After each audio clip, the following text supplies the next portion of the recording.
2 tests, yes, no toaster. On est en business.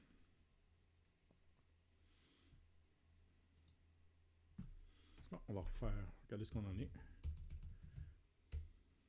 On va essayer de voir 2 secondes.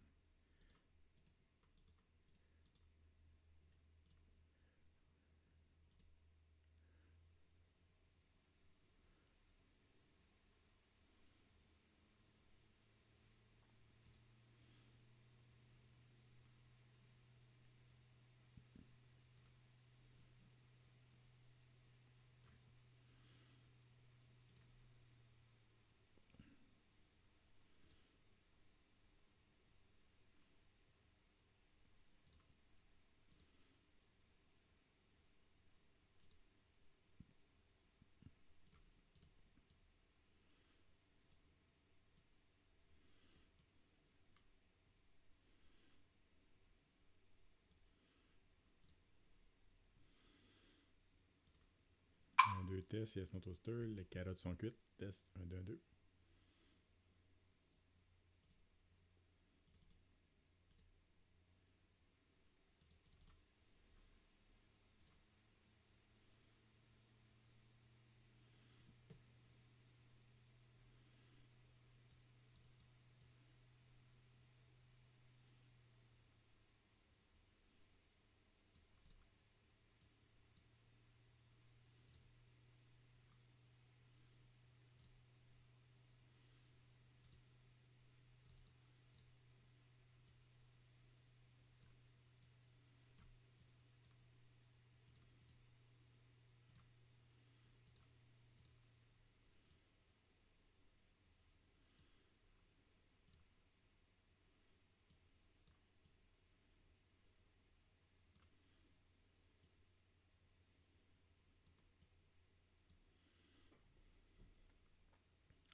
Je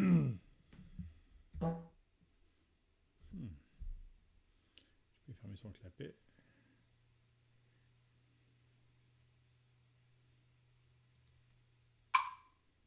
Claude.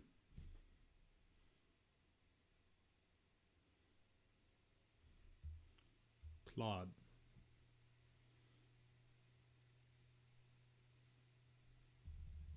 Claude.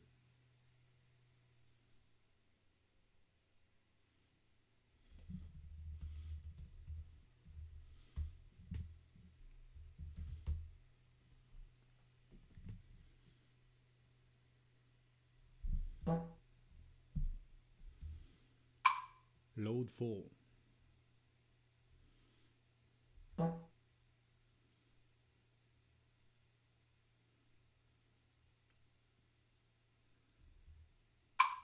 Load full.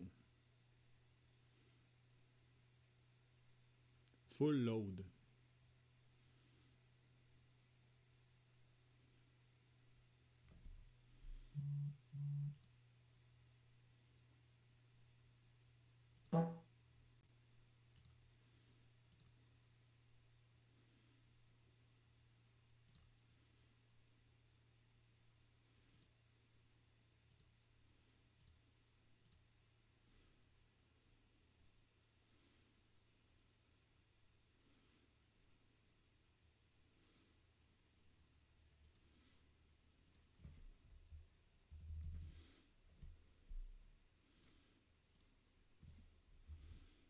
Full load.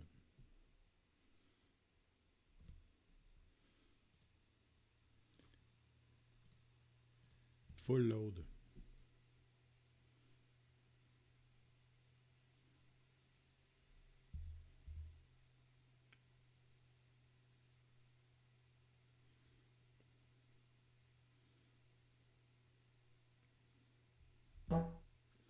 OK. Là, je viens de commencer à jouer avec mon application Speech Notes.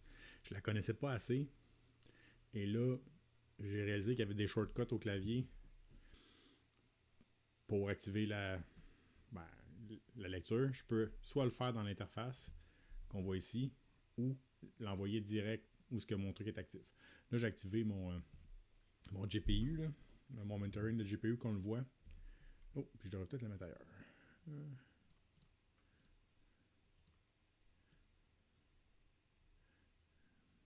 ici, ça aurait de l'allure, je pense.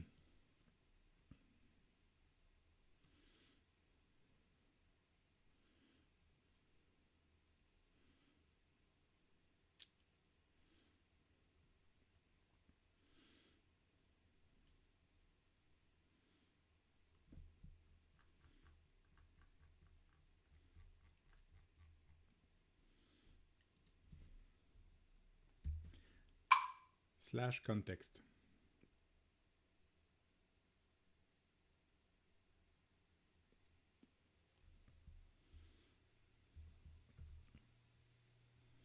Context.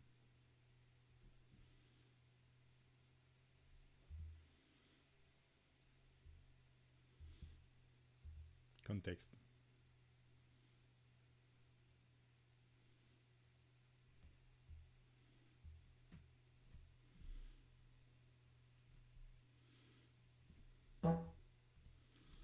OK. Je vais m'adapter un petit peu, je vais apprendre à voir comment ça fonctionne.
Nous allons faire effectivement les commits des fichiers qui ne sont pas faits. Par contre, je voudrais mettre dans les to-do prochaines à faire, et peut-être pas maintenant, mais gardez ça à l'esprit. Il y a une nouvelle mise à jour du PAI de Daniel Missler, puis je pense qu'il a fait des bonnes modifications. Il va falloir qu'on l'analyse, qu'on voit qu'est-ce qui a été modifié, puis qu'est-ce qui sont des improvements qu'on pourrait intégrer à notre système. Par contre, il faut s'en inspirer et non faire du copier-coller bête.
explique-moi ce que tu essaies de faire parce que je suis pas sûr que je veux être sûr que tu comprennes bien l'architecture de ma structure de repo ou de Git là, parce qu'il y en a deux différentes.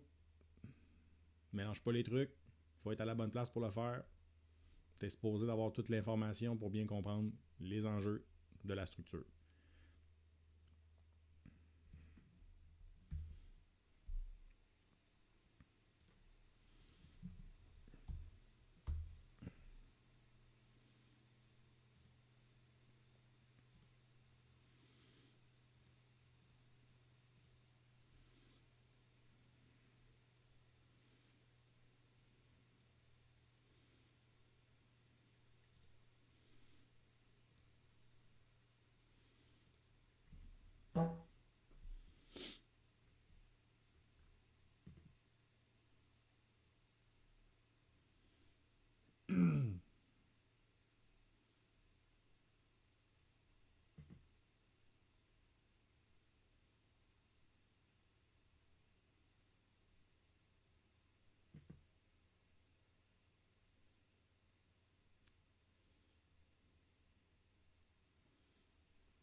Oui, tu comprends.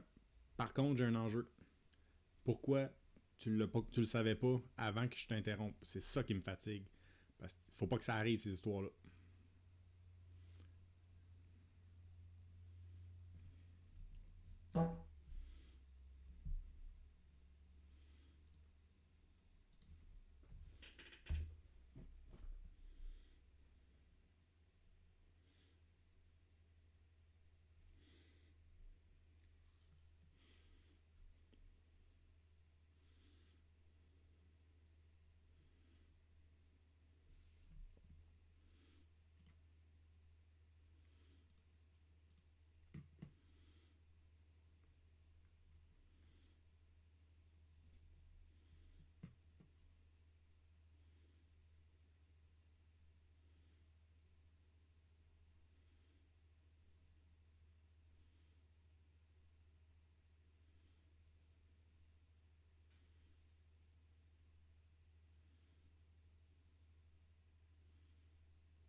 Oui, je veux que tu trouves une manière d'éviter ça. Par contre, je pense qu'on va l'avoir peut-être une explication pour bien faire ça après analyse de la mise à jour du PAI de Daniel Miesler.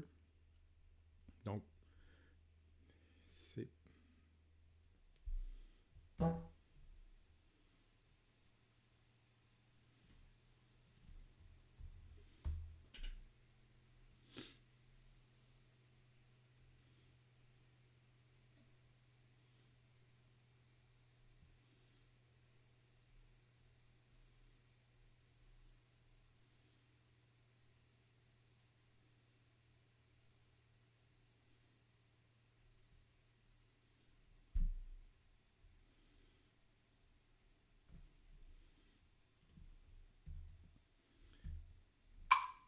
En fait, on va être mieux de faire le commit maintenant, pour être, en tout cas, de bien le faire. Parce que d'après moi, l'analyse du PAI de Daniel Miesler va demander une session à elle seule juste pour l'analyse, puis après ça, la comparaison avec ce qu'on a déjà dans notre système. Parce que ça va manger du contexte de la discussion actuelle.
Là, j'ai sélectionné l'option C.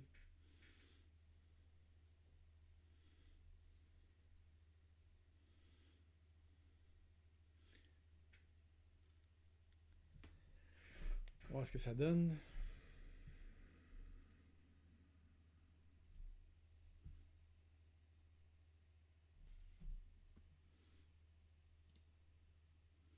Un, deux, yes. Okay.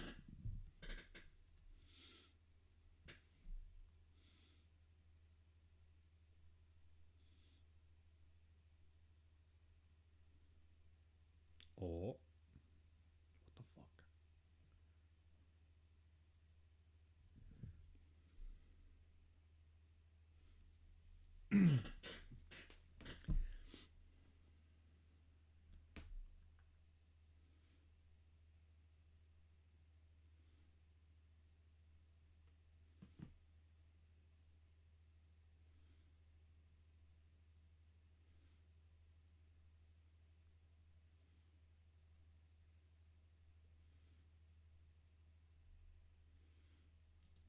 Ok.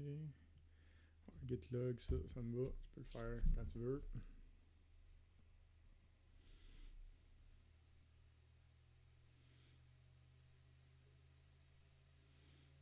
C'est ça, il y a certaines commandes que je veux conserver le contrôle, mais il y en a d'autres que des fois c'est juste, tu peux les autoriser, comme justement faire une consultation des logs. Je suis comme, ok.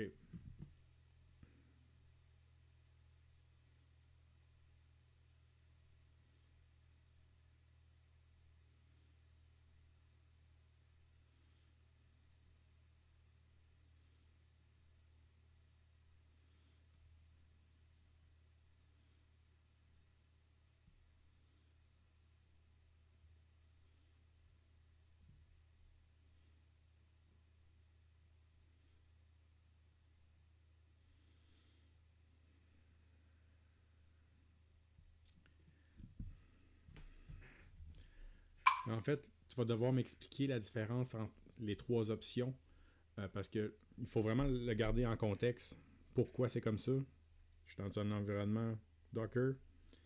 Tous les fichiers doivent se retrouver sur l'autre. Et la manière que c'est structuré, malheureusement, le user data est sous la structure de l'assistant. Donc, il faut que je préserve, je les garde séparés, mais que je sois capable de les tracker. Il faut que ça reste simple, clair, sécuritaire et efficace. Il va falloir que tu m'expliques, mais je pense que le submodule, c'est trop complexe. Tu peux aller voir dans les explications qui ont été documentées justement au moment qu'on l'a implanté pour comprendre mieux le contexte initial. Tu es supposé être capable de trouver ça.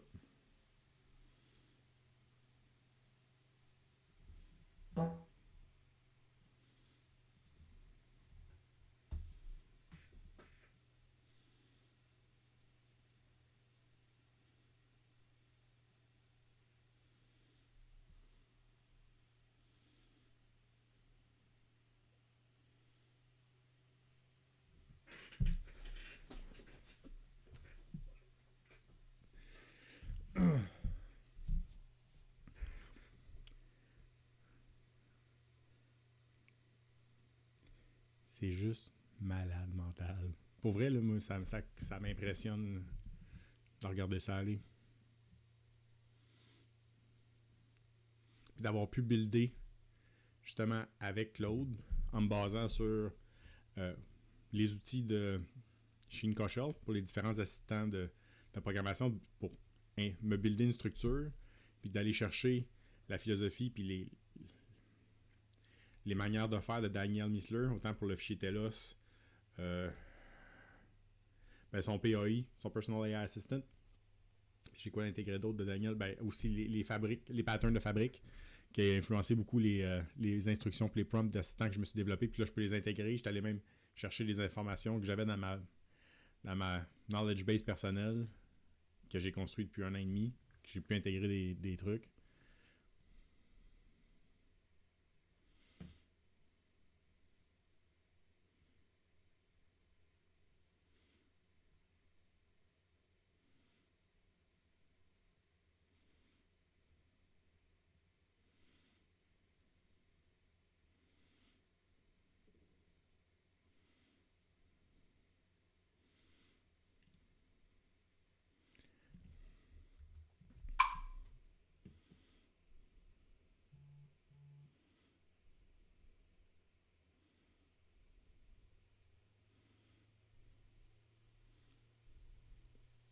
OK, l'option A semble être pertinente à garder.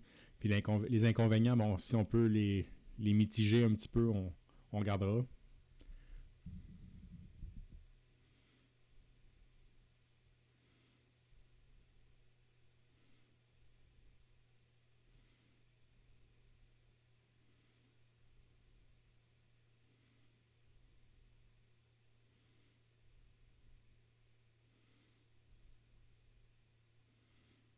L'option B, c'est non. Non, merci.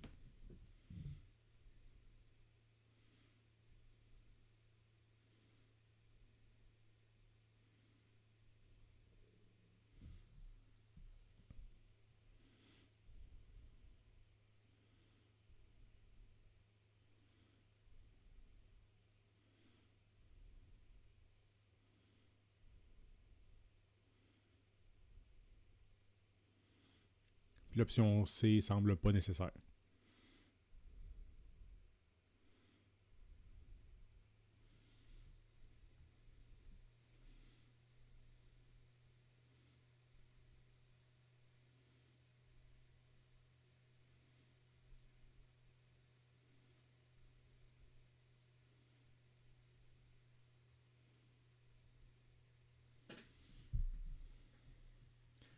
Honnêtement, pour le moment, je veux pas rejouer avec la structure de la configuration du Git. Peut-être ultérieurement, mais actuellement, bon, si ça fonctionne, il faut juste être sûr de pas que ça fuck. If it's not broken, don't fix it. En ce moment, je pense que c'est littéralement ça.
Voici ce qu'il nous reste comme contexte.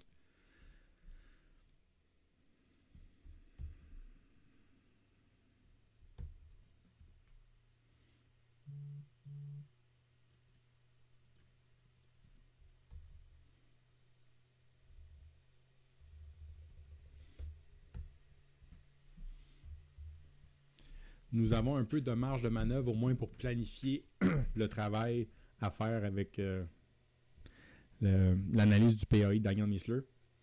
Et si on documente bien, puis qu'on prépare la prochaine session, je pense que je vais la loader. Je vais faire un load dev et non un load full pour garder de la place. Puis l'objectif, je pense, serait dans la prochaine session, s'assurer de juste aller extraire toute l'information possible de la nouvelle version du PAI. Après ça, il va falloir en faire l'analyse comparative avec ce que nous, on a déjà. Fait que ça, je me demande dans quel... je ne sais pas si ça prendrait une nouvelle session. Puis ici, il faudrait que je fasse un load full ou juste un load dev. Par contre, l'enjeu, c'est que il faut que j'aie vraiment le meilleur assistant pour faire l'analyse comparative. Puis après ça, de bien documenter ce qu'on va avoir à... Ce qu'on va vouloir... En fait, de bien documenter les différences, puis d'aider à bien faire l'analyse et prendre la décision de ce qui serait à implanter et faire le plan d'implantation. Puis probablement après, dans une autre session neuve, là, ça serait full dev et qu'on ferait l'implantation ou le plan d'implantation, dépendamment si on a eu assez de place dans les sessions précédentes. Puis on l'implanterait. Puis tout ça en s'assurant de bien documenter et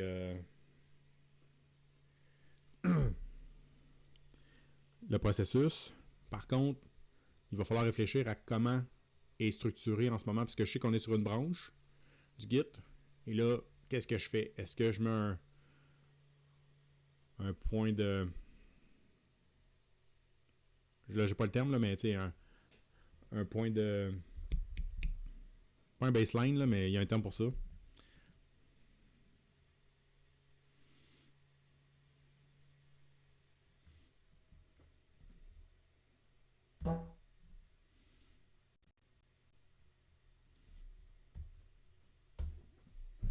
Sérieux, tu sais, je pitch.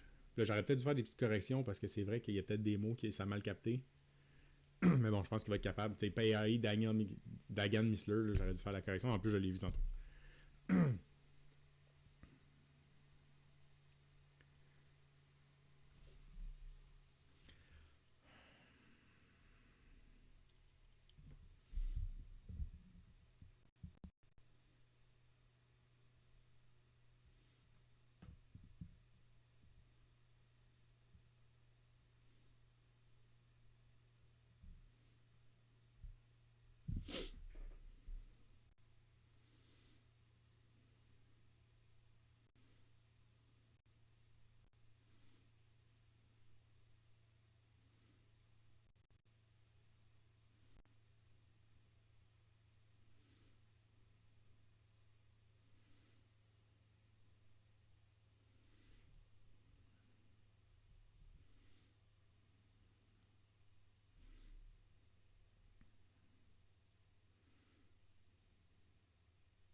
En fait, là, j'ai vraiment besoin de ton aide pour bien comprendre les différentes options que tu me proposes au niveau de la gestion Git. Comme j'ai pas assez d'expérience pour vraiment bien comprendre toutes les tenants aboutissants, c'est quoi les meilleures pratiques, surtout dans le contexte actuel, je vais avoir besoin que tu m'expliques.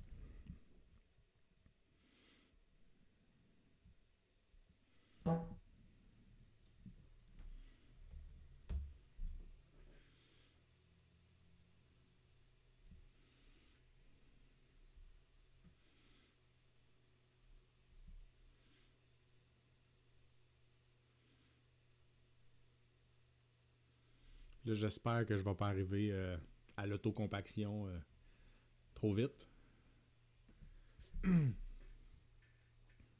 Au moins qu'on ait le temps de mettre ce plan-là en place.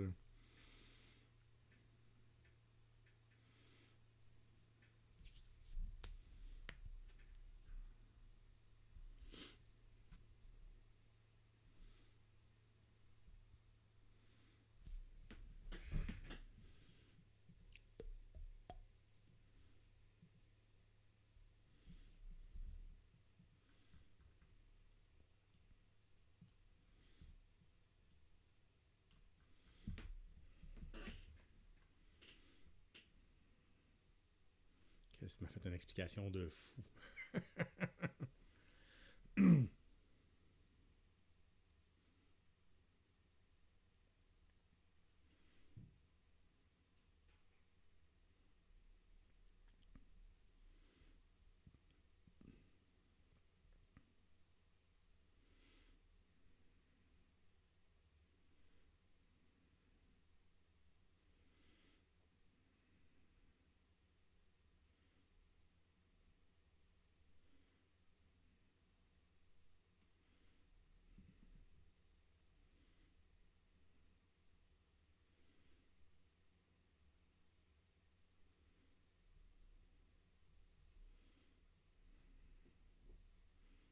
OK.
Pourquoi pousser le tag vers GitHub?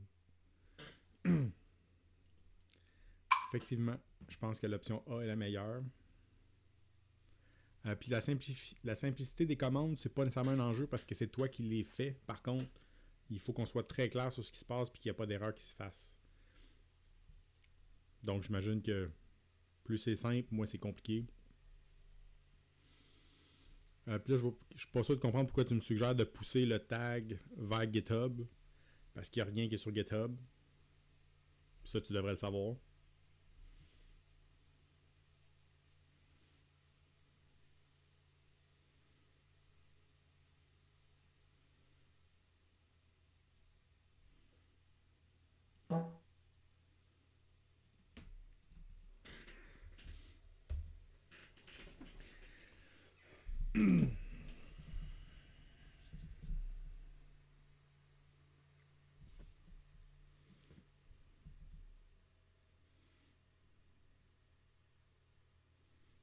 C'est qui me fait halluciner. Mais c'est correct, on apprend. On apprend à se connaître.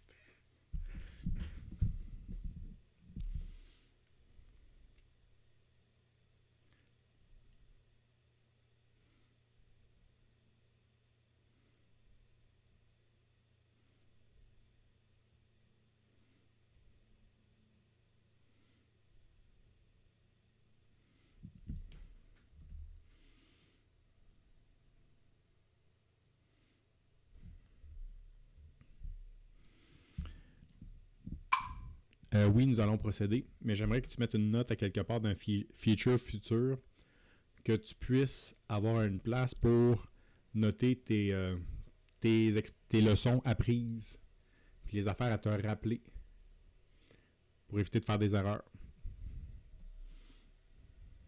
Parce que je veux que toi aussi, tu te développes.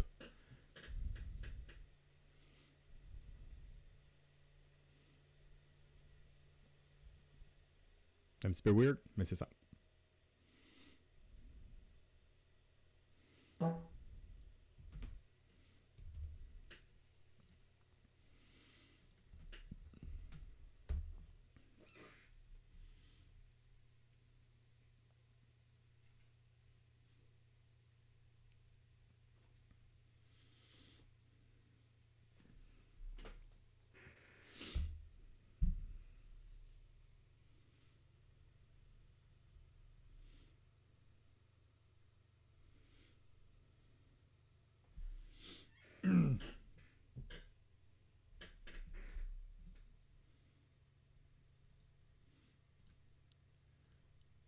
je ne veux pas qu'on le crée maintenant. Je veux juste qu'on les mette dans les choses qui pourraient être bien à développer.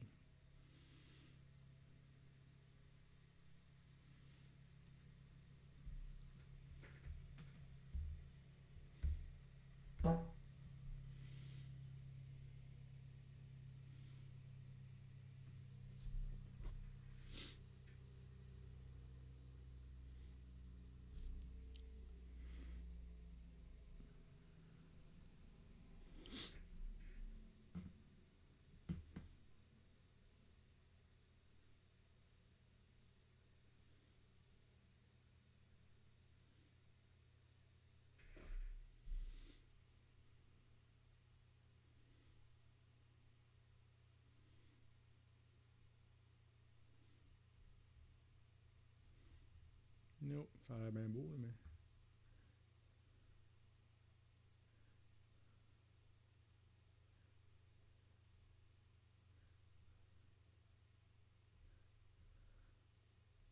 Puis il n'a pas respecté non plus.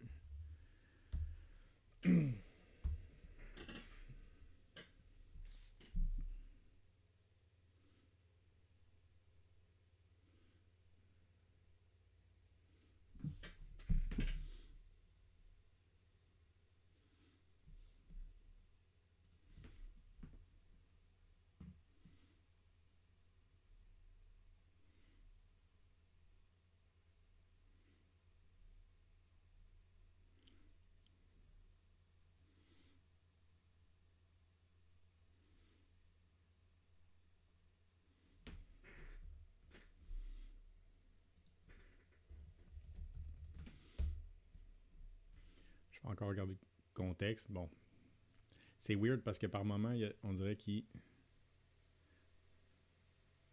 J'étais à 72. Ok, ça n'a pas monté bien vite, c'est bon. Fait que je vais pouvoir un peu travailler dans cet espace-là.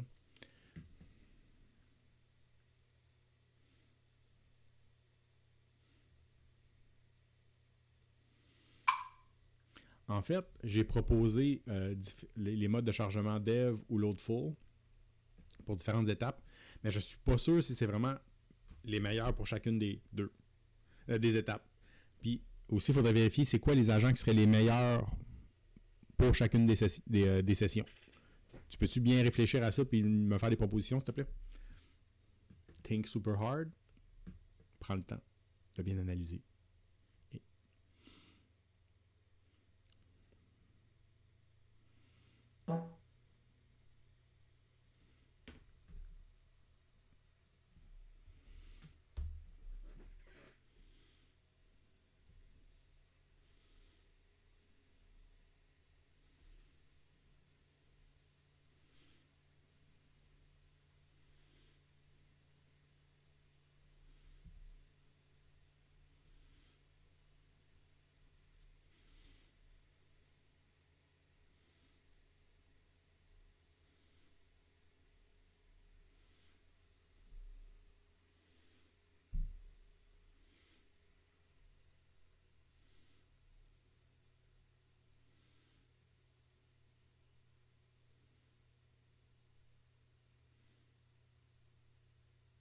Ah, j'aurais dû prendre le temps de lire. Parce que j'avais bien analysé, c'est pas ça qu'il dit. C'était pas ça que je voulais dire. Effectivement, quand on va trop vite, quand on a de la broue dans le toupette.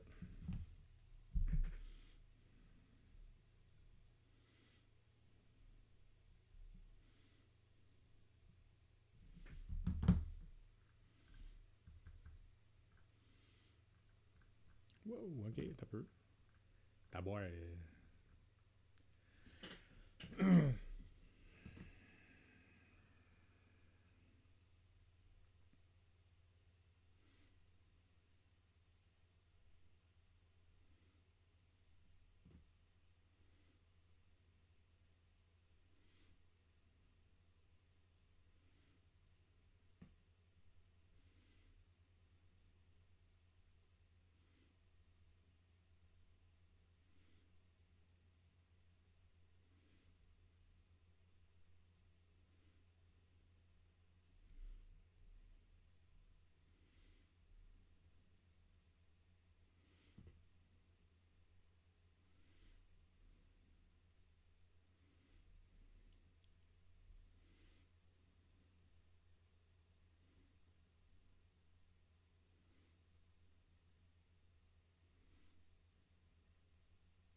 Je suis pas sûr qu'il y a quelque chose que tu comprends pas, c'est que l'autre dev va moins saturer le contexte au démarrage. L'autre full, il va charger toute la documentation pour qu'il comprenne bien toutes nos manières de faire puis le système. C'est un peu. Tu peux pas passer de l'autre dev à l'autre full en pensant que ça va libérer de la place dans le contexte de travail. Là. Une petite incompréhension de ta part.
Il y a aussi une chose importante, c'est que je réalise que ça, c'est quelque chose qu'on risque de faire régulièrement, en fait, d'analyser le développement du projet de Daniel Missler et son PAI, puis d'essayer de voir c'est quoi les changements qui sont produits, puis voir s'il y a des choses qu'on peut intégrer.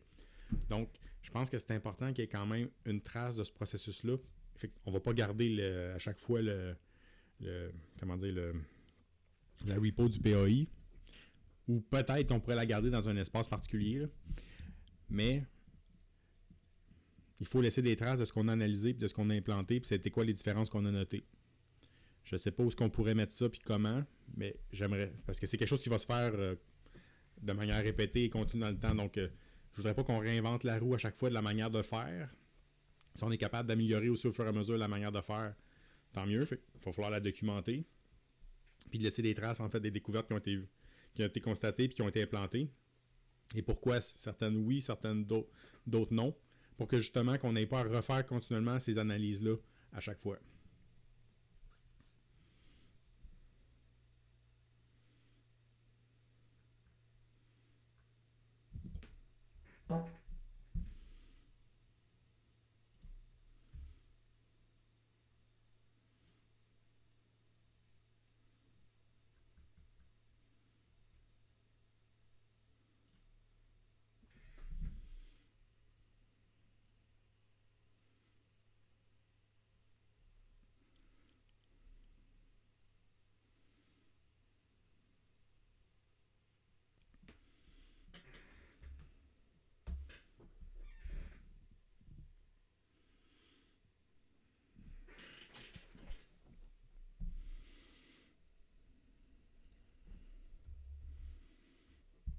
Là, je pense que je vais faire un test. Je vais essayer de garder en continu ce que je dis dans Speech Note parce qu'il s'en sert comme contexte pour mieux transcrire. Fait que ça va peut-être améliorer même la qualité de la transcription quand je fais des corrections.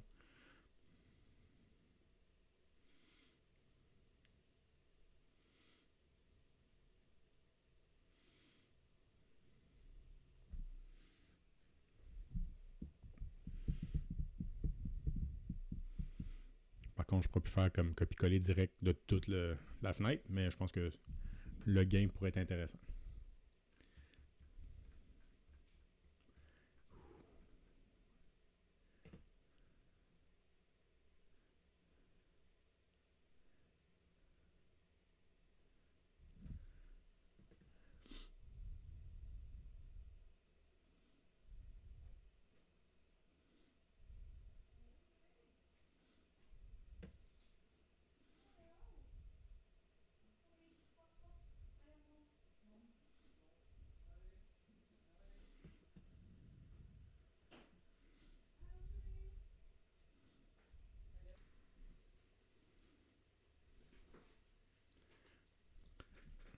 J'avais oublié de peser sur record. En fait, j'ai analysé ce qu'il m'a donné comme suggestion. Il m'a expliqué un peu, il s'est réaligné. Puis après, il m'a fait une proposition de structure pour faire un tracking du processus de comparaison avec le développement du PAI de Daniel Miessler, puis voir les décisions qu'on va avoir prises, puis l'analyse. J'ai fait quelques petits commentaires là-dessus, puis j'ai posé d'autres questions sur ce qu'on allait faire avec la repo de Daniel Miessler. Puis là, j'ai répondu ça. Puis on va voir ce qui se passe.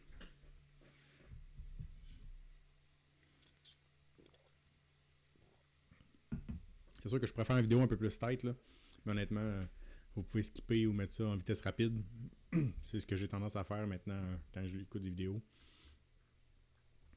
Puis là, c'est pour vous montrer un peu vraiment comment on peut interagir avec un IA, avec Claude Code dans le cas présent, dans l'interface de VS Code,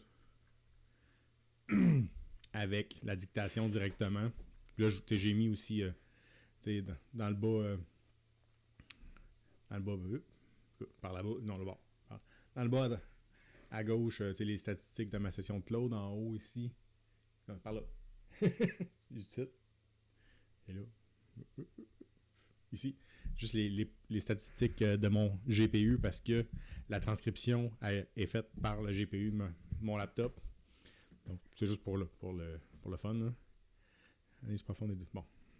Là, je vais. Encore là. Documentation. Analyse profonde des deux structures. Ouais. Pop. Active. Plus de travail créé inactif pendant l'analyse. Quand terminé, déplace vers référent. Ok, nice. Suis convention. 2 endroits à chercher. Active plus référente. Ok. Ok, ouais. Structure B. Ok. Je crée de nouveaux dossiers. Exactement. Ok, pas de. Travaille dedans pendant les 4 sessions. Quand terminé, mettre à jour. Ok. Un seul endroit. Ok.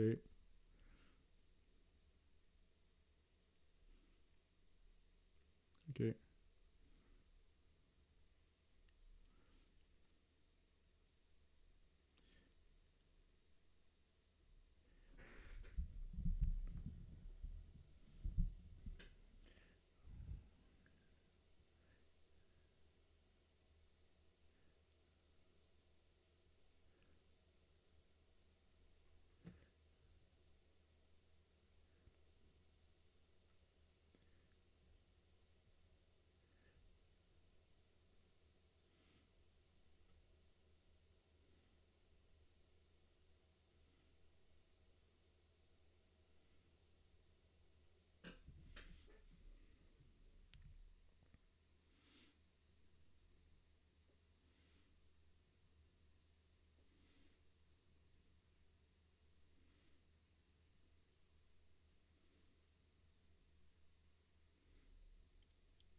En fait, le PAI, on va dire, c'est un projet sœur auquel on suit le développement et on essaie d'intégrer dans notre projet les bons éléments. J'ai pas besoin de le loader automatiquement. Là. C'est un processus qu'on va faire de temps en temps pour valider, voir s'il y a des choses qu'on peut intégrer qui font du sens.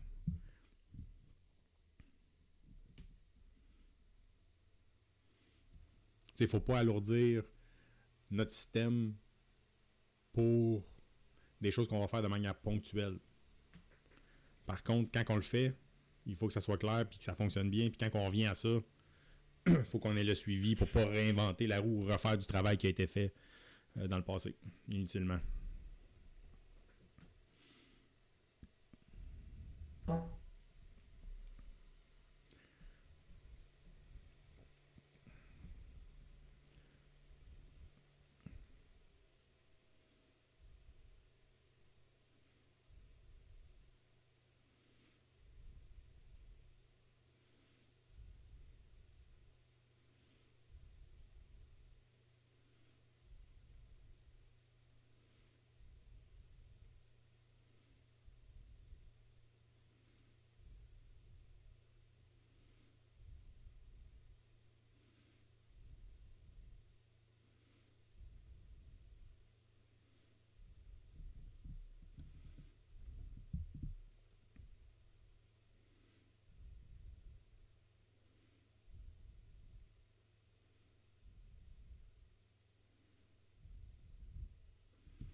Bon, effectivement, ça a éclairci quelques détails. On va y aller avec ta proposition.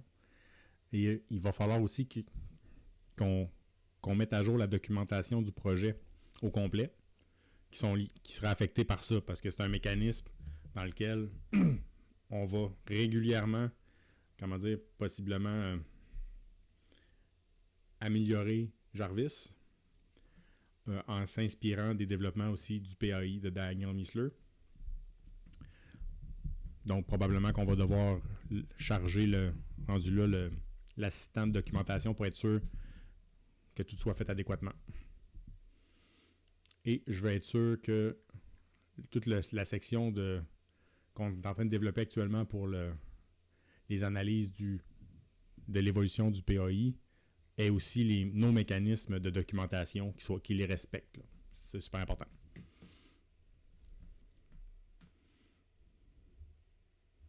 Les mécanismes et toutes les conventions.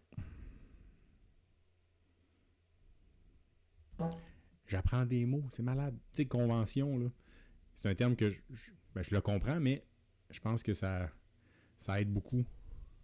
C'est un mot qui a du poids. IDK. C'est IDK. En tout cas, il y a un terme là, que j'ai vu avec Andy Devdan.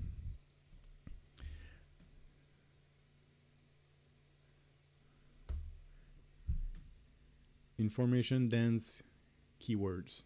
Je pense que c'est ça. Words.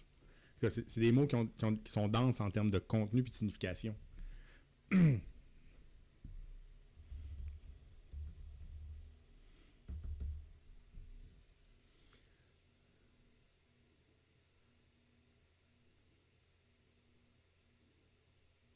Bon, mais finalement, je pense qu'on va commencer à le faire, là, la structure du truc, là, mais de toute façon, on n'a pas le choix. Bon, on arrive à 57 minutes, je vais essayer d'embrayer.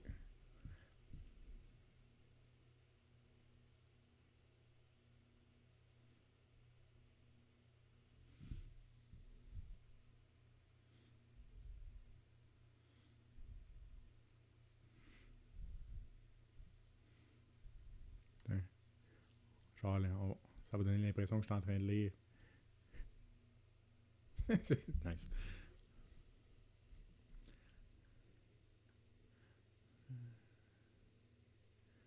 Ok. Nice.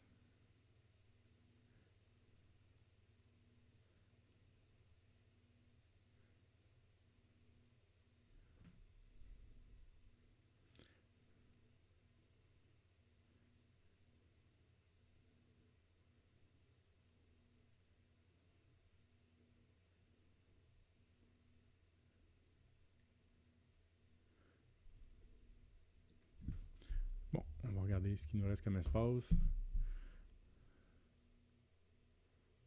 Ouh. Non, pas tant.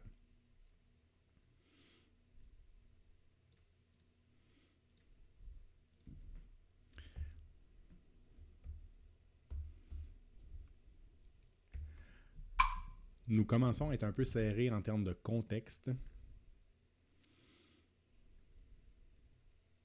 Je pense que tous les détails du setup, l'infrastructure va devoir être dans la prochaine session.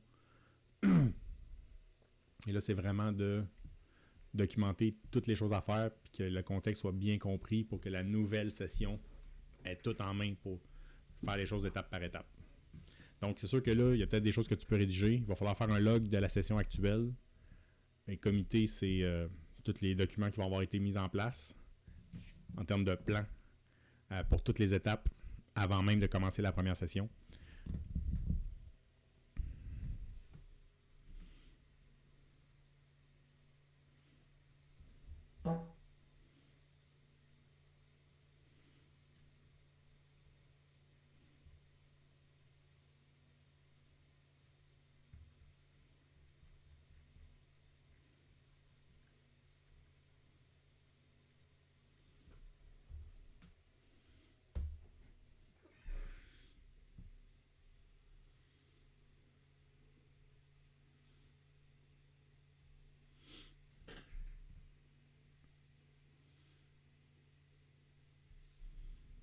J'imagine qu'il va me...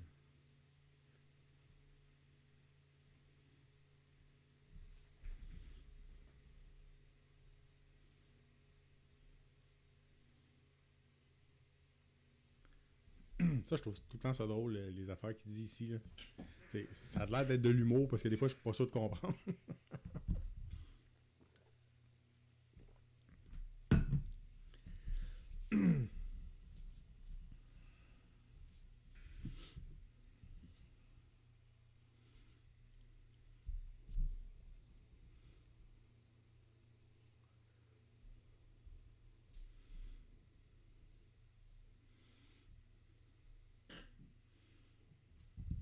Ça travaille, ça travaille. Il me reste 48 minutes. Mais bon, comme ça sonnait 4.5, il mange pas beaucoup de quotas. Dans les premières, avant qu'il fasse la mise à jour, on va dire dans le mois de septembre, quand j'ai commencé à travailler avec, je me servais beaucoup d'Opus, puis en teint super hard, mais j'ai l'impression qu'il mangeait moins son pourcentage pour la semaine, parce que j'ai jamais tapé le pourcentage, tandis que là, en 2-3 sessions, je me suis rendu jusqu'à 25, 21%. Bon. Puis là, pourquoi je me sers pas d'Opus en ce moment? C'est que il me semblerait que Sonnet 4.5 est rendu meilleur qu'Opus 4.1. Donc, je sens pas nécessairement l'utilité ou... Bon, c'est peut-être fondé ou je sais pas. Fondé ou pas, je le sais pas. Il faudrait que... Malheureusement, j'ai personne autour de moi qui pourrait nécessairement me le valider. Mais mon intuition, c'est que maintenant, je suis mieux de me servir de Sonnet 4.5 et de laisser mon espace Opus 4.1 pour plus tard, peut-être à la prochaine version d'Opus, là, ça va être plus pertinent. Ok. Ça, il fait où ce fichier-là? Il va le mettre dans log session daily. Ok, nice.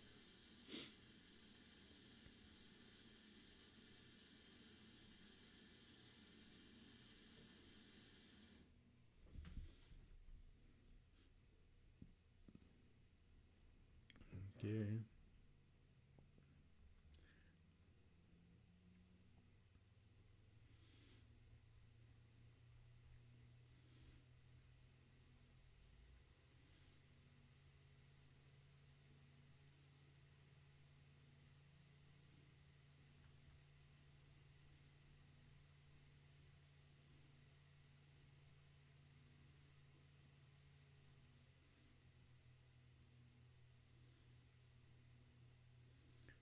Ouais.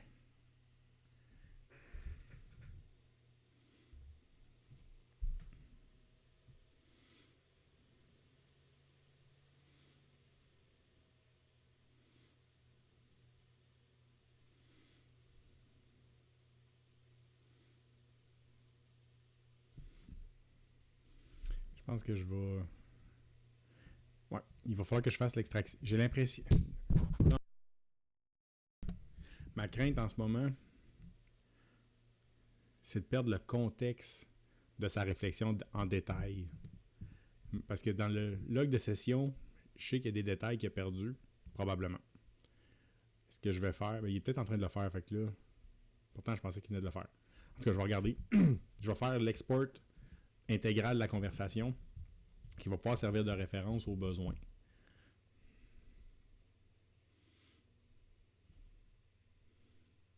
Ok, non, il va peut-être le...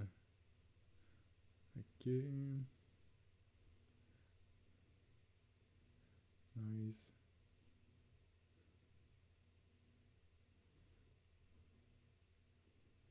Ok. Pour vrai, je suis impressionné par la structure que ça donne. Puis que ça...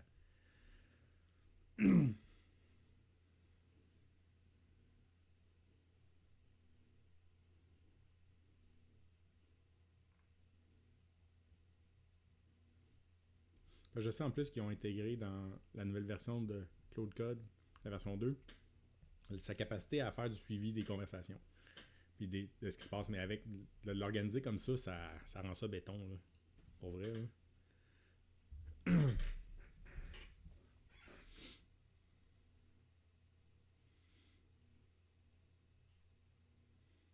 En tout cas, c'est mon humble avis. Là. Je connais pas grand chose en programmation. J'apprends les choses sur le tas en, en jouant avec ça. C'est comme project-based learning. L'apprentissage par projet. Git add. Yes. Ça aussi. N, git commit. Ok, nice. Cache ton fichier.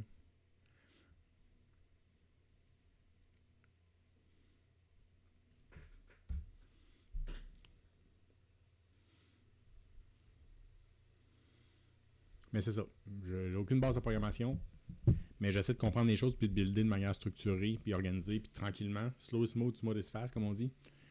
Mais la structure puis la méthode, c'est quelque chose qui aide à... Bon, on explore, mais de manière, je dirais, organisée, méthodique. Comme on dit, fuck around and find out. Mais là, c'est play around and find out.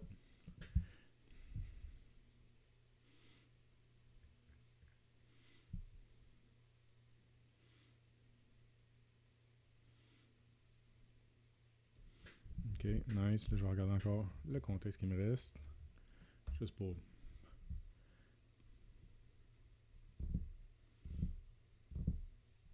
C'est ça. T'sais, j'arrive à 89, 90, dans pas long, ils vont me dire « Hey, il te reste 10%, puis c'est là que tu commences à t'arracher les cheveux. » Donc, je vais faire... Check bien ça.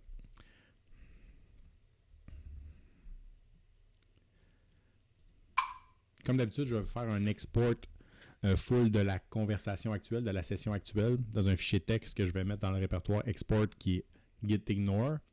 J'aimerais que tu me donnes un titre, en fait, pour le fichier qui va être, comme d'habitude, très clair, explicite, mais aussi que ça va rendre ça clair que c'est un full export.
Je suis pas sûr de la plus-value de dire que c'était une session qui était full load.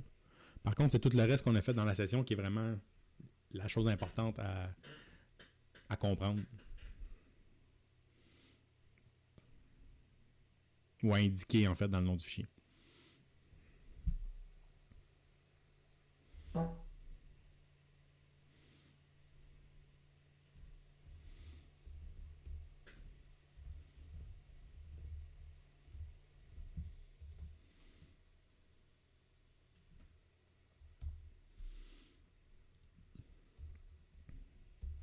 Bon, je sais que c'est une vidéo qui va pas vite, là, mais en même temps, c'est pour montrer un peu la manière de faire.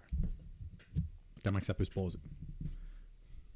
Puis j'ai pas le temps de couper des bouts de vidéo, là. Ça, à un moment donné, ça finirait pas. Là. OK.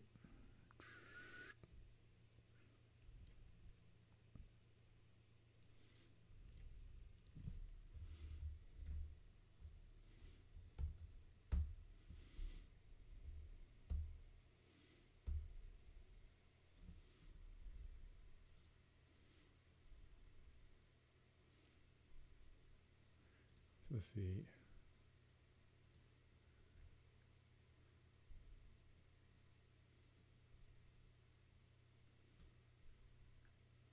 Je l'ai placé manuellement. Fait que c'est bon. Puis, par contre... Ça a de quoi? C'est ça. Il y a le début. Toutes les affaires qui ont été chargées. La discussion. Toutes les propositions. OK. Bon.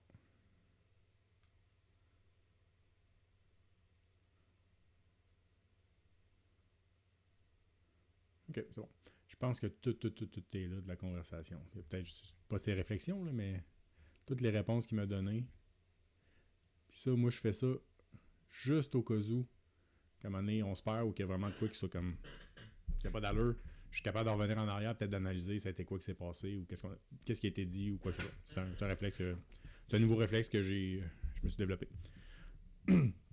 Mais bon, tranche de vie. Si vous avez apprécié la vidéo, juste voir un peu comment que je travaille actuellement avec Claude Code dans une interface de VS Code de Microsoft. Honnêtement, comme je l'ai répété ou je le dis, je connais rien à la programmation, je fais juste explorer avec l'IA. Ça m'apprend vraiment beaucoup de choses. Je m'imprègne de plein de manières de faire. Et ça va m'amener à avoir mon propre, je dis un IA, un assistant personnel d'intelligence artificielle, comme un Jarvis. C'est ça mon objectif. Puis là, justement, là, je travaille avec ça. Je l'ai développé pour être capable de méthodologie de développement pour n'importe quel autre projet. Mais ultimement, mon premier projet, puis le plus important, c'est d'avoir mon assistant personnel. Comme si ça serait une secrétaire ou un secrétaire de direction, mais à ma disposition avec mon contexte personnel vraiment très détaillé. Là, je suis en train de travailler là-dessus. Puis c'est pas ça que je veux vous montrer, parce que ça, c'est trop personnel. Mais au moins, la manière de faire, puis de structurer, puis de développer une application ou un système avec des assistants d'intelligence artificielle. Puis ça, c'est vraiment les nouveaux développements de 2025. Là. Puis 2026, ça va être encore pire au niveau des agents. En fait, leur capacité et leur qualité va s'améliorer beaucoup. Puis c'est vraiment ça. Dans les derniers mois, ça a été significativement l'amélioration de leur capacité et de la qualité de leur code. C'est de beaucoup améliorer. Donc là, je pense que quelqu'un comme moi qui connaît pas la programmation et qui n'est pas capable nécessairement de la lire pour la comprendre, voir c'est quoi les bugs, les erreurs, ben, la qualité de ce que les agents font, si je les structure assez bien, puis je suis capable d'en utiliser différents pour valider certains points, contre-valider, ça peut compenser. Fait que moi, c'est la manière que je fais. J'apprends, j'explore, là, je me crois. Honnêtement, je me crée pas d'histoire. Là, je pense pas que tout est beau, tout est fin dans ce monde-là. Clairement qu'il va y avoir des bugs, des affaires qui ne fonctionneront pas, mais en ce moment, j'explore avec ça, puis honnêtement, j'ai beaucoup de plaisir avec ça. Puis je pense que ça va vraiment m'aider à plein de niveaux de manière exponentielle dans un certain sens. Parce que c'est les outils, les prompts que je me suis développé l'année passée, les GPT que je me suis développé l'année passée, dans le courant de l'année, m'ont servi, puis je construis, puis je les utilise pour les renforcer. Puis justement, tous les prompts que j'ai développés, je peux les intégrer maintenant dans mon Jarvis. Donc, quand je vais avoir besoin de faire une tâche spécifique que j'ai développée, que j'ai utilisée, j'ai testé, ben, il va avoir cette capacité-là. Quand je me suis développé mon fichier Telos, justement, en me basant sur le Daniel Michler, son concept de Telos, ben, ça donne un contexte qui est spécifique à moi, puis que j'ai pu intégrer dans le développement de mon Jarvis pour qu'il comprenne exactement ce que je m'en vais, je suis qui, puis de structurer toute ma base de fichiers personnels en fonction de ça. Fait que j'ai pu capitaliser là-dessus. Fait que c'est vraiment ça, c'est qu'on développe des choses au fur et à mesure que les outils d'IA se démocratisent puis ont des capacités. Puis on continue d'utiliser ce qu'on a buildé pour vraiment avoir un effet multiplicateur puis de compounding. C'est vraiment du compounding interest, mais en termes de développement d'outils. Fait que voilà, encore une fois, si vous avez aimé la vidéo, puis vous en voulez plus, ben abonnez-vous, faites un like. Bonne journée!